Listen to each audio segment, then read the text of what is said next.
Yan. So, this is me adjusting my Clarion watch while on the video call with Sis K. And honestly, what me and Kay have is not just friendship.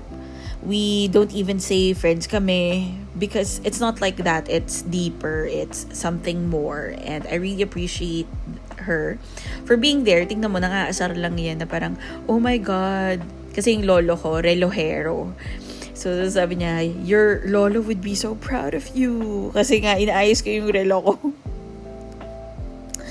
So, you know how rare it is to find someone who just gets you. Like, soul to soul, you can read each other without even saying a word. And for me, that's Kay. She doesn't judge me whether I make the smartest decision or the dumbest one. She's just there, supporting, listening, laughing with me all throughout everything.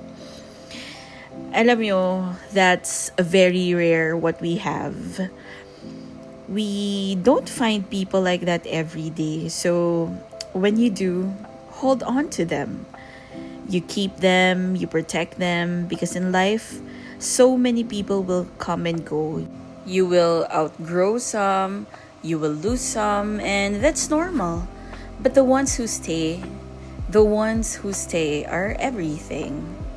CK honestly is the type of person I could call for anything. Like if I need help at 3 a.m., she would show up, no questions asked. I'll always joke nga na if I ever killed someone, she'd be the first person I'd call to help me bury the cadaver.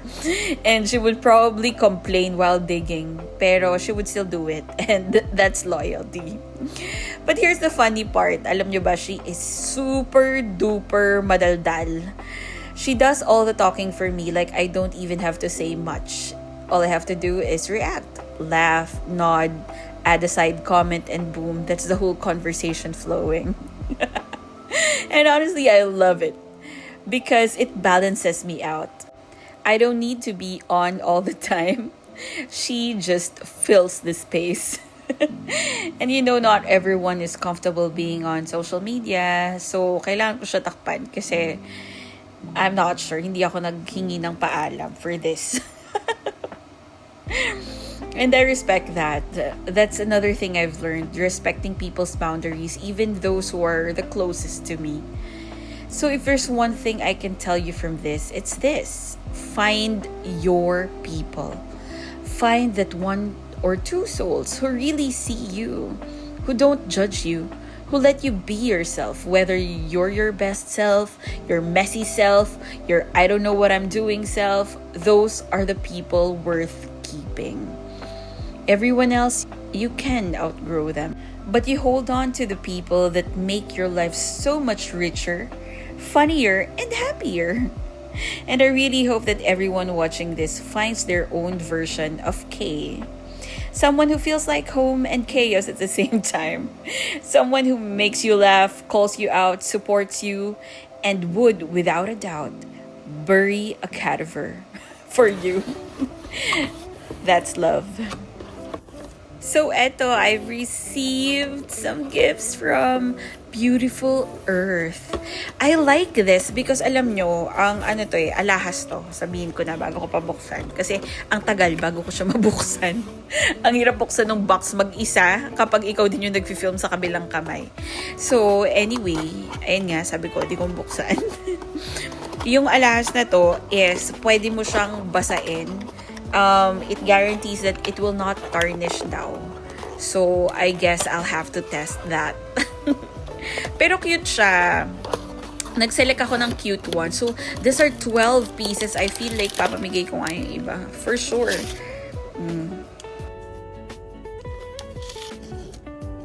This naman, cute little heart earrings. I love it.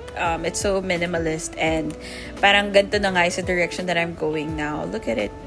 Okay lang, diba? Hindi siya masyadong agaw eksena. Diba? Maganda pa rin. Ito yung isa, parang nagda-drop yung earrings. Di kita masyado kasi sa hair ko. Pero okay lang. At eto nga, dahil naiingit ako sa mga pagkain ni Sig, di ko natiis. Kumain ako sa labas. That was the longest journey of my life. At last time home, gusto kong matulog. Pero anong oras pa lang ba? 4:30 p.m. Yan. Good morning. Magandang umaga. So, kukunin ko yung aking food. Nagpa-deliver ako. Dahil gusto ko talaga kumain ng masarap. Diba parang all along, nagpe-prepare ako ng food. And then, yun lang yung kinakain ko. And parang third day into it, nagka-crave na ako na parang, oh my God, gusto ko kumain ng masarap. Kasi naiingit siguro ako sa mga posts ni Sig. So, eto. Pa-deliver ako, kain ng masarap.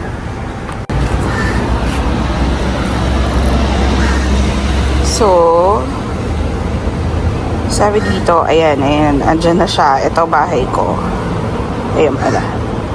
So, andyan na siya, tatawid na lang. Kaya hinihintay ko na siya. Gutom na ba ako? Gutom na ba tayo? At naghihintay na tayo sa labas. Hi, Brady. Yes! Yeah.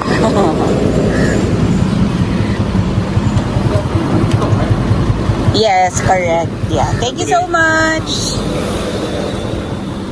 Ayun, meron siyang free pandan churros. Yan, ganyan tsura niya.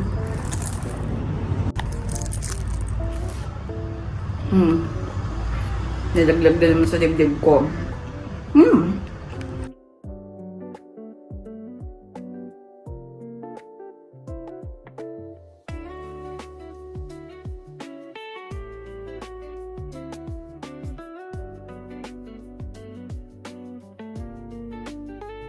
Hindi natin naubos mga beng. Dami pa rin. Parang hanggang bukas pa to. These are my colors.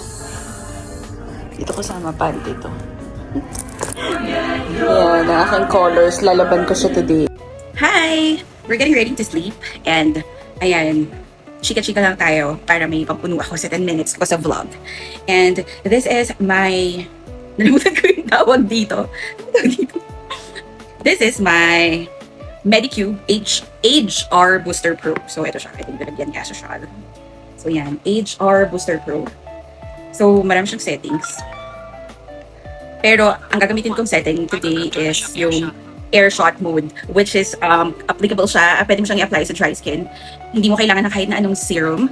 And makakapag-help siya mag-generate ng collagen. So, usually lalagay ko siya sa level 5. Kasi, ito nga may cheese mismo. Ayan. So, papapad ko muna siya dyan. Ayan. Kakalat ko siya sa buong face. Ganyan. So, anyway.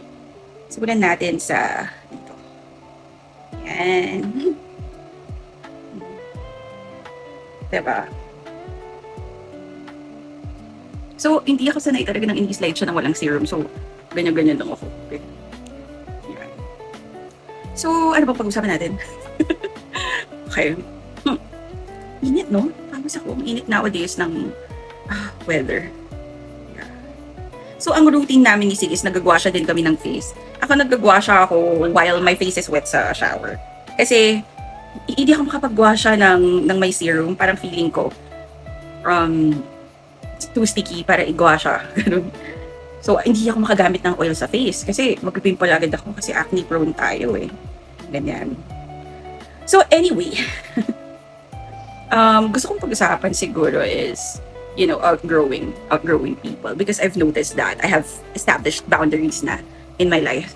And I can say no easily na. Hindi na ako laging yes or trying to please someone. Yun yung mga changes na na-realize ko, na-implement ko sa buhay ko this 2025. 2 minutes na daw. Okay. Ganyan. Okay. Kayo din ba? Na-feel nyo na may na-outgrow kayong people, but you feel guilty? Parang ganon.